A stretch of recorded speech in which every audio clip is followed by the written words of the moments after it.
ಜೀನಾಗಿ ಸಂಪಾದಕತ್ವದಲ್ಲಿ GMS news ಸಾಗರ ಸುತ್ತದ ಆಚೆ ಈಚೆ ಭಾನುವಾರದ ನ್ಯೂಸ್ ಅಪ್ಡೇಟ್ಗೆ ತಮಗೆ ಸ್ವಾಗತ. ಮುಖ್ಯಾಂಶಗಳು: ಸಾಗರದಲ್ಲಿ 6ನೇ ವರ್ಷದ ಕನ್ನಡದಲ್ಲಿ ಕುರಾನ್ ಪ್ರವಚನ. ಪರಸ್ಪರ ಸಾಮರಸ್ಯದ ಬದುಕು ಭಾರತೀಯರದ್ದು ಎಂದ ಬೇಳೂರು. ಸಾಮರಸ್ಯದಲ್ಲಿ ಶಕ್ತಿ ಇದೆ ಎಂದ ಶ್ರೀಗಳು. ಮೆಲ್ವಿನ್ ಗೋನ್ಸಾಲ್ವಿಸ್ ಅವರಿಗೆ ರಾಜ್ಯ ಸರ್ಕಾರದ ಯುವ ಪ್ರಶಸ್ತಿ ಪ್ರದಾನ.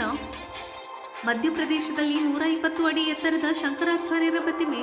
ಸಾಗರ ಶಂಕರಮಠದಿಂದ ಶಿವರಾಜ್ ಸಿಂಗ್ ಚೌಹಾಣ್ ಅವರಿಗೆ ಅಭಿನಂದನೆ. ಈಗ ಸುದ್ದಿಯ ವಿವರ. ಕುರಾನ್ನಲ್ಲಿರುವ ತತ್ವಾದರ್ಶಗಳನ್ನು ಪಾಲನೆ ಮಾಡುವ ಮೂಲಕ ಪರಸ್ಪರ ಸಹೋದರತ್ವದಿಂದ ಬದುಕಿ ಭಾರತೀಯತೆಯನ್ನು ಎತ್ತಿ ಹಿಡಿಯಬೇಕು ಎಂದು ಶಾಸಕ ಹಾಗೂ ಅರಣ್ಯ ಕೈಗಾರಿಕಾ ಅಭಿವೃದ್ಧಿ ನಿಗಮದ ಅಧ್ಯಕ್ಷ ಗೋಪಾಲಕೃಷ್ಣ ಬೇಳೂರು ತಿಳಿಸಿದರು. ಸಾಗರದ ನಗರಸಭಾ ರಂಗಮಂದಿರದಲ್ಲಿ ಶನಿವಾರ ಜಮಾಯತ್ ಇಸ್ಲಾಮಿ ಹಿಂದ್ ಸಂಘಟನೆ ವತಿಯಿಂದ ಆಯೋಜಿಸಿದ್ದ 6ನೇ ವರ್ಷದ ಕನ್ನಡದಲ್ಲಿ ಸಾರ್ವಜನಿಕ ಕುರಾನ್ ಪ್ರವಚನ ಕಾರ್ಯಕ್ರಮವನ್ನು ಉದ್ಘಾಟಿಸಿ ಅವರು ಮಾತನಾಡುತ್ತಿದ್ದರು.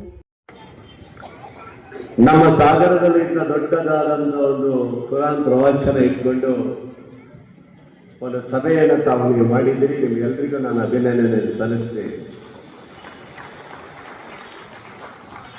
ನೀವು ಕುರಾನ್ ಓದಿದ್ರೆ ಹಿಂದೂಗಳು ಭಗವದ್ಗೀತೆ ಓದ್ತಾರೆ, ಹಾಗೆ ನಮ್ಮ ಕ್ರಿಶ್ಚಿಯನ್ನರು ಬೈಬಲ್ ಅನ್ನು ಓದ್ತಾರೆ. ನಾವೆಲ್ಲರೂ ಭಾರತೀಯರು ಈ ಪ್ರಜಾಪ್ರಭುತ್ವದ ವ್ಯವಸ್ಥೆಯಲ್ಲಿ ಎಲ್ಲರಿಗೂ ಬದುಕಲಿಕ್ಕೆ ಹಕ್ಕಿದೆ. ಭಾರತದ ವ್ಯವಸ್ಥೆನೇ ಹಾಗೆ. ಈ ದೊಡ್ಡ ಇತಿಹಾಸದಲ್ಲಿ ಇಷ್ಟು ದೊಡ್ಡ ಪ್ರಜಾಪ್ರಭುತ್ವದ ವ್ಯವಸ್ಥೆ ಇನ್ನೆಲ್ಲೂ ನಿಮಗೆ ಸಿಗ್ಲಿಕ್ಕೆ ಸಾಧ್ಯ ಇಲ್ಲ. ಎಲ್ಲ ಧರ್ಮವನ್ನ ಸಮಾನತೆ ನೋಡುವಂತ ವಿಚಾರ ಇದ್ರೆ ಅದು ಭಾರತದಲ್ಲಿ ಇರಬೇಕು ಅನ್ನೋದು ಸಾಧ್ಯವಾಗುವಂತ. ಅವರು ಮಾತಾಡ್ತಾ ಹೇಳಿದರು, ಬಸವಣ್ಣವರ ಬಗ್ಗೆ ಹೇಳಿದ್ರು, ರಾಮಕೃಷ್ಣವರ ಬಗ್ಗೆ ಹೇಳಿದ್ರು, ಎಲ್ಲ ಧರ್ಮದ ಎಲ್ಲ ಗುರುಗಳ ಬಗ್ಗೆ ಮಾತಾಡ್ತಾ ಹೇಳಿದ್ರು. ಸಮಾಜದಲ್ಲಿ ಇವತ್ತು ನಾವೆಲ್ಲರೂ ಭಾರತೀಯರಾಗಿ ಬದುಕೋಣ. ಯಾರದೋ ಮಾಡಿದ ತಪ್ಪಿಗೆ ಯಾರದೋ ಒಂದು ಸಮಾಜವನ್ನ ದೂರುವಂತ ಪ್ರಶ್ನೆ ಇರಬಾರ್ದು. ಯಾಕೆ ಇವರೊಬ್ಬ ಯಾರೋ ಮಾಡಿದ ತಪ್ಪನ್ನ ಯಾವುದೋ ಒಂದು ಸಮಾಜದ ಮೇಲೆ ಹಾಕುವಂಥದ್ದು ಇದೆಯಲ್ಲ, ಇದು ದೊಡ್ಡ ದುರಂತದ ಕಥೆ ಆಗುತ್ತಿರೋದು. ಆ ಸಮಾಜದಲ್ಲಿ ಇರುವಂತವ್ರನ್ನ ಬೇರೆ ಹೇರಿಕೆ ಆಗುವಂಥದ್ದು ಆಗಬಾರದು. ನಾವಿವತ್ತು ಅದಕ್ಕೆ ಹೇಳೋದು ಬಂಧುಗಳೇ, ಬಿಟ್ಟಿವತ್ತು ನಾವು ಯಾರು ಅಲ್ಲ, ನಾವೆಲ್ಲರೂ ಭಾರತೀಯರಾಗಿ ಬದುಕೋಣ. ಏನು ಆಗೋಕ್ಕೆ ಸಾಧ್ಯ ಇದೆ ದೇಶದಲ್ಲಿ ಅಂತ ನಾನು ಹೇಳಿ ಚಿಂತೆ ಮಾಡ್ತೇನೆ. ಇವತ್ತು ಯಾರೋ ಮಾಡಿದ ತಪ್ಪಿಗೆ ನಾನು ಅವತ್ತೇ ಹೇಳ್ತಾ ಇದ್ದೇನೆ, ಎಲ್ಲ ಸಮಾಜದಲ್ಲಿ ಇದ್ದಾರೆ ಇವತ್ತು ದುಷ್ಟರು ಇದ್ದೇ ಇದ್ದಾರೆ. ಹಿಂದೂಗಳಲ್ಲಿ ದುಷ್ಟರು ಇರ್ತಾರೆ, ನಿಮ್ಮಲ್ಲೂ ಇರ್ತಾರೆ, ಕ್ರಿಶ್ಚಿಯನ್ ಒಬ್ಬ ದುಷ್ಟ ಇದ್ದೇ ಇರ್ತಾನೊಬ್ಬ. ಅವನು ಈ ದೇಶದಲ್ಲಿ ಹಾಳು ಮಾಡುವಂತ ಸಮಾಜ ಒಡೆಯುವಂತ ಕೆಲಸವನ್ನ ಮಾಡುವಂತವ್ರು ಇದ್ದೇ ಇರ್ತಾರೆ. ಅವರಿಗೆ ನೀವು ತಲೆಗೊಡುವಂಥದ್ದು ಪ್ರಶ್ನೆನೇ ಇಲ್ಲ. ಅಂತ ವ್ಯಕ್ತಿಗಳಿದ್ರೆ ಅವರನ್ನು ನೀವು ಬಂಧಿಸಿ ಈ ಸಮಾಜ ದ್ರೋಹ ಮಾಡುವಂತ ಯಾವುದೇ ವ್ಯಕ್ತಿಯನ್ನು ನೀವು ಬಿಡಬೇಡಿ. ಆದ್ರೆ ಯಾರೋ ಮಾಡಿದ ತಪ್ಪಿಗೆ ಮುಸಲ್ಮಾನ್ ಸಮಾಜವೇ ಕೆಟ್ಟ ಹೆಸರು ಅಂತ ತರುವಂಥದ್ದು ಇದೆಯಲ್ಲ, ಮಹಾ ದುರಂತ ಆಗುತ್ತೆ ಅನ್ನೋದು ಮಾತ್ರ ನಾನು ಹೇಳಿದ್ದೆ ಬೆಳ್ತೇನೆ. ಯಾಕಾಗಿ ಮಾಡ್ತಿದ್ದೀರಿ ಇವತ್ತು? ಭಾರತೀಯರಾಗಿ ನೀವು ಬದುಕ್ತಾ ಇರ್ಬೇಕಾದ್ರೆ ಈ ಸಮಾಜನ ಒಡೆದು ಏನ್ ಮಾಡ್ಬೇಕಂತ ಯಾರ್ಬಿಟ್ಟಿದ್ದೀರಿ ನೀವೆಲ್ಲ?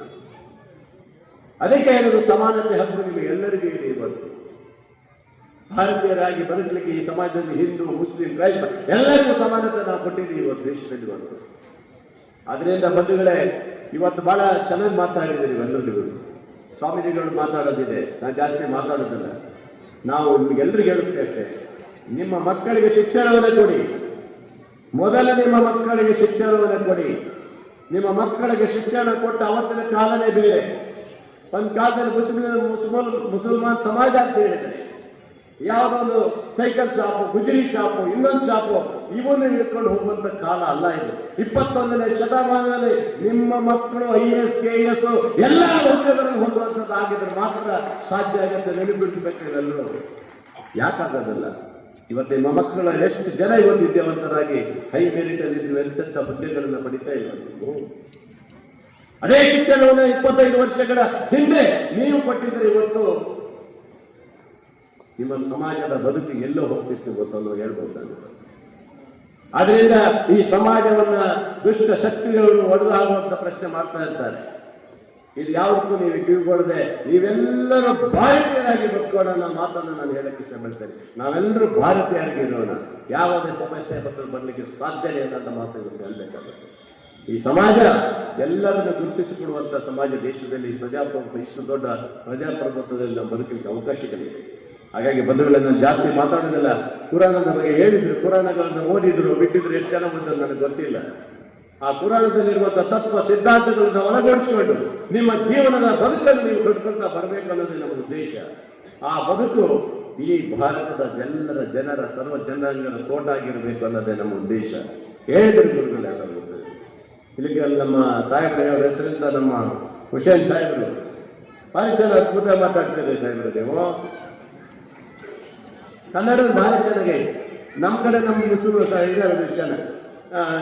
ಸೈಕಲ್ ಹೋದ್ರೆ ಇಸ್ಕೈಲು ಅಂತಾರೆ. ಇನ್ನೊಬ್ರು ಎಷ್ಟು ಚೆನ್ನಾಗಿ ಮಾತಾಡ್ತಾರೆ ನೀವು ಅಲ್ಲ. ಇಷ್ಟು ಮಾಟು ಅಂತಾರೆ. ನಮ್ಮ ಜಾತಿ ಇದ್ದಾರೆ, ನಾವು ಹೇಳಿ ಹೇಳಕ್ ಹೋಗಿ ಅವ್ರಿಗೆ ಅವ್ನು ಹೇಳೋದೇ ಬೇರೆ ಹೇಳ್ತಾರೆ. ಸಾರ್ ಬೈಬೇಡಿ ಸರ್, ನಮ್ಮ ಭಾಷೆನೇ ಇಲ್ಲ ಅಂತ. ಆ ಮಂಗಳೂರು ಕಡೆ ಹೋಗಿ ಬರ್ತೀವಿ ನೀವು. ಕೊಡೇಕಲ್ಲ ದುರುದುಂಡೇಶ್ವರ ಮಠದ ಶ್ರೀ ಶಿವಕುಮಾರ ಸ್ವಾಮಿಗಳು ಮಾತನಾಡಿ, ಬಹಳ ಚಲೋ ಅದ್ಭುತವಾಗಿ ಮಾತನಾಡ್ತಾರೆ. ನಾನಿಲ್ಲಿ ಹೇಳಿಕೊಂಡಿರೋದಿಷ್ಟೇ, ಮಾನವನ ಘನತೆ. ಪ್ರವಚನ ಮಾನವನ ಘನತೆ. ಜಗತ್ತಿನೊಳಗ ಒಂದು 5 ನಿಮಿಷದಲ್ಲಿ ಮುಗುತ್ತೀನಿ, ಸ್ವಲ್ಪ ಹುಡುಗರದ್ದು ಗಲಾಟೆ ಮಾಡಬೇಡ್ರಿ. ಜಗತ್ತಿನಲ್ಲಿ ಇಷ್ಟು ಶತಮಾನಗಳ ಘಟಿಸಿನ ಒಳಗೊಳಗ, ಇಷ್ಟು ಶತಮಾನಗಳಲ್ಲಿ ವೇದ, ಉಪನಿಷತ್ತು, ಆಗಮಗಳು, ವೇದ, ಸ್ವಲ್ಪ ಚೆನ್ನಾಗಿ ಕೇಳಿ ಮಾತನ್ನ, ವೇದ, ಉಪನಿಷತ್ತು, ಆಗಮ, ಪುರಾಣ, ಪುಣ್ಯಕಥೆಗಳು ದೇವರ ಘನತೆಯನ್ನ ಹೇಳ್ಕೊಂತ ಬಂದು ನಮಗ ದೇವರ ಘನತೆಯನ್ನ ಹೇಳಿದ್ರು. ಬುದ್ಧ, ಬಸವ, ಪೈಗಂಬರರು ಮಾತ್ರ ಮಾನವನ ಘನತೆಯನ್ನ ಕಲಿಸಿಕೊಟ್ರು. ಅವರು ದೇವರ ಘನತೆಯನ್ನು ಹೇಳಿಕ್ಕೆ ಹೋಗಲಿಲ್ಲ, ಮಾನವನ ಘನತೆಯನ್ನ ನಮಗೆ ಕಲಿಸಿಕೊಟ್ರು. ಪೈಗಂಬರರು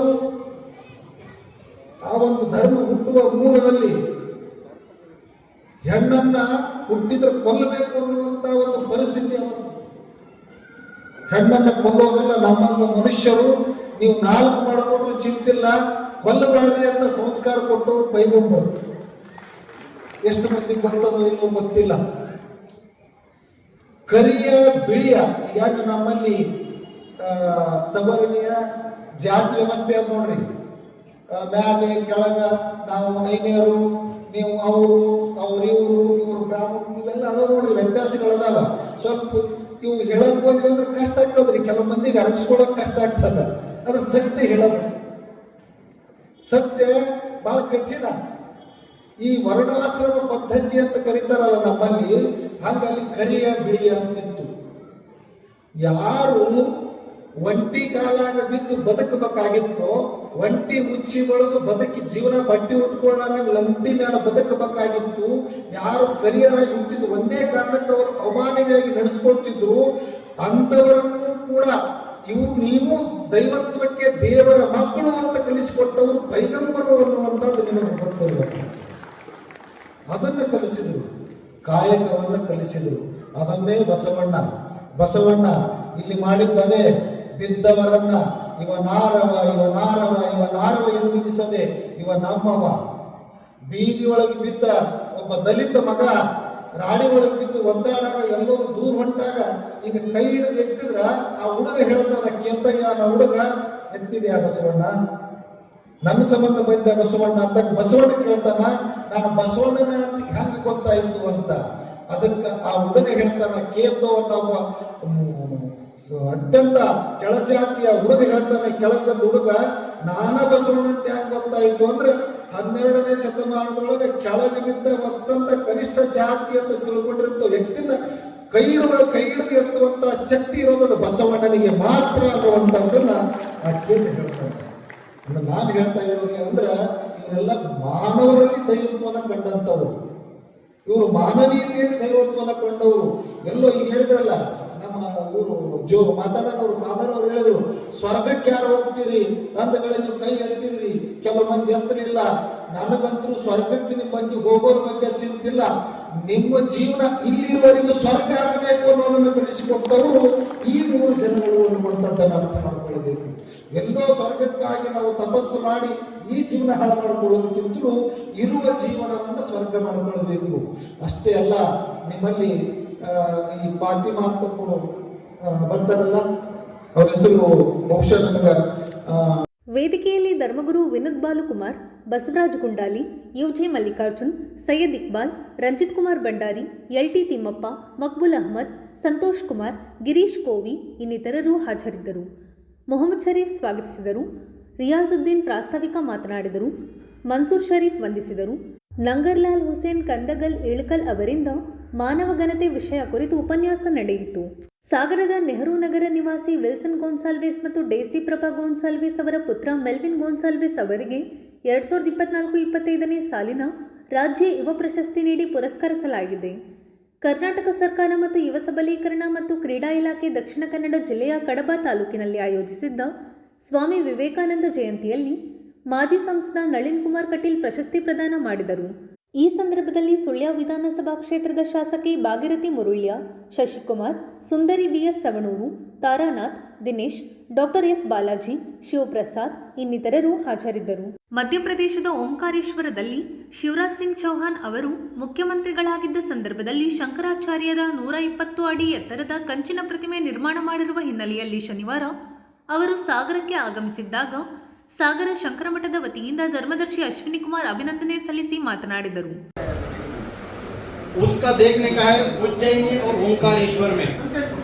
इस देश को आदि शंकराचार्य जैसा पुनर्जीवन किया, वैसा ही जिधर शंकराचार्य जी का क्रम संन्यास हुआ उधर 120 फुट का शंकराचार्य का प्रतिमा स्थापन करके पूरा देश को एक संदेश दिया है, हम सनातन धर्मियों करके है।